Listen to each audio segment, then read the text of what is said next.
Video की शुरुआत एक शांत वातावरण से होती है। एक पुराना वृंदावन का दृश्य, यमुना की शांत धारा, हल्का धूप और गोवधू की घंटियां। नरेशन शुरू होता है। यह सिर्फ एक कहानी नहीं, यह है अनंत प्रेम का सत्य। दो आत्माओं की यात्रा जो समय, दूरी और जन्म मृत्यु से परे है। प्राचीन ग्रंथ बताते हैं कि राधा और कृष्ण दोनों असीम आत्माएं हैं जो प्रेम की परम स्थिति को दर्शाती है।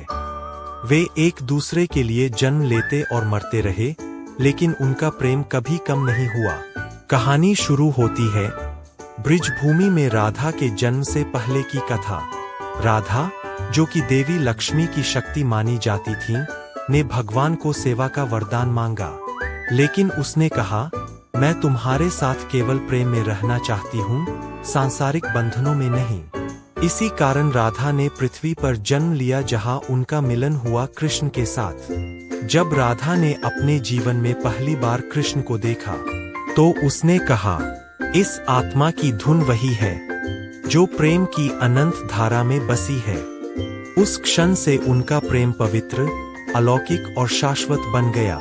कृष्ण को अपने धर्म कर्तव्य के लिए ब्रिज छोड़ना पड़ा।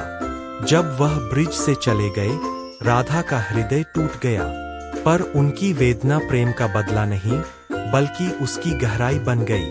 कई कथाओं में कहा गया है कि राधा अपनी यादों के साथ यमुना के किनारे बैठी रहती थी, जहाँ कृष्ण की मधुर बंसी की तान उसके हृदय में गूंजती रहती थी। इस भाग के क्या राधा और कृष्ण फिर से जन्म लेते हैं? कई आध्यात्मिक मान्यताओं में एक कथा है कि जब आत्मा का प्रेम इतना शुद्ध होता है, तो वे फिर से एक साथ जन्म लेते हैं। कुछ ग्रंथों के अनुसार वे सत्य प्रेम की तलाश में कई जन्मों से गुजरते आए हैं, जहां हर बार वे एक दूसरे को पहचानते हैं और फिर अपना प्रेम साझा करते हैं। यह भाग विस्तार से समझाता है कि कैसे आत्माएं जन्म मृत्यु के चक्र से ऊपर उठकर फिर से मिलती है, और कैसे अनंत प्रेम कर्मों और जीवन के नियमों से परे होता है। इस कहानी का सबसे महत्वपूर्ण हिस्सा यही है कि सच्चा प्रेम वह है जो संतान, समय, दूरी, जाति और जन्म मृत्यु से परे होता है। क्या सच्चा प्रेम सिर्फ भावनात्मक है या आध्यात्मिक भी? क्या प्रेम का अस्तित्व आत्मा के स्तर पर होता है?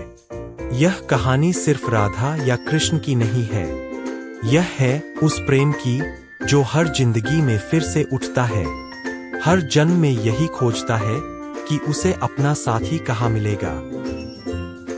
अगर आपको यह राधा कृष्ण की कहानी पसंद आई हो तो लाइक, सब्सक्राइब और शेयर करें।